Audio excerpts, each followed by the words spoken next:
ডিম ভাজি আর ভর্তা দিয়ে ভাত খেয়ে চলে গেলাম 5 স্টার হোটেলে।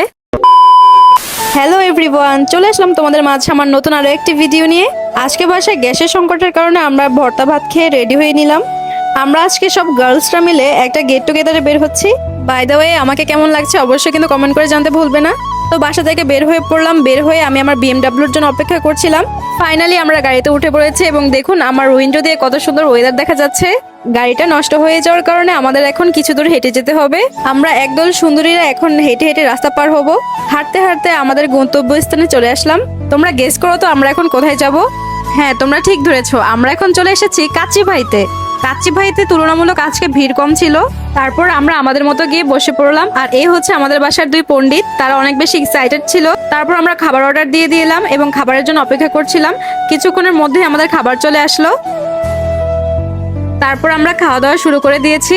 কাচ্চি ভাইয়ের kacchi one of the best kacchi, এটা আমরা সবাই জানি, তাই নতুন করে আমি আর তাদের রিভিউ দিলাম না।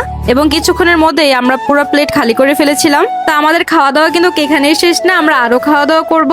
সেগুলো দেখতে হলে অবশ্যই ভিডিওটি শেষ পর্যন্ত দেখতে হবে এবং লাইক কমেন্ট শেয়ার করতে হবে। খাওয়া দাওয়া শেষ, সোনার বাংলাদেশ। এখন আমরা কিছু ভিডিও ক্লিপস এবং ছবি তুলবো। ছবি এবং ভিডিও করার পর আমরা দ্রুত গতিতে কাচ্চিভাই থেকে বের হয়ে পড়লাম। তারপর আমার বাসায় একটা সোসা বিড়াল আছে, তার জন্য খাবার নিয়ে নিলাম। তারপর চলে গেলাম ওয়েফেল নাটে। আমার ওয়েফেল নাটের ওয়েফেল অনেক বেশি ভালো লাগে, তাই সবাই মিলে চলে আসলাম ওয়েফেল খেতে। তারপর ফাইনাল টাচ আপে খেলাম কোল্ড কফি। আর এই দোকানের কোল্ড কফি বা মিল্কশেক খুবই মজা লাগে, তাই আমি এদিকে আসলে অবশ্যই এই মিল্কশেকটা খাই। তারপর আমরা আমাদের জন্য কিছু প্রয়োজনীয় জিনিসপত্র কিনলাম এবং সুন্দর দেখে একটা ফোনের কভার কিনে নিলাম। তারপরে চলে গেলাম চুড়ির দোকানে। মেয়েরা তো এসব জিনিস দেখলে একদমই লোভ সামলাতে পারে না, তাই আমিও কিছু চুড়ি জিনিস কিনে নিলাম। কেনাকাটা করতে করতে বাহিরে বৃষ্টি এবং বাতাস শুরু হয়ে গিয়েছে। তারপর বাসায় চলে আসলাম। বাসায় এসে আমি আমার বিড়ালটাকে খাবার দিয়ে দিলাম।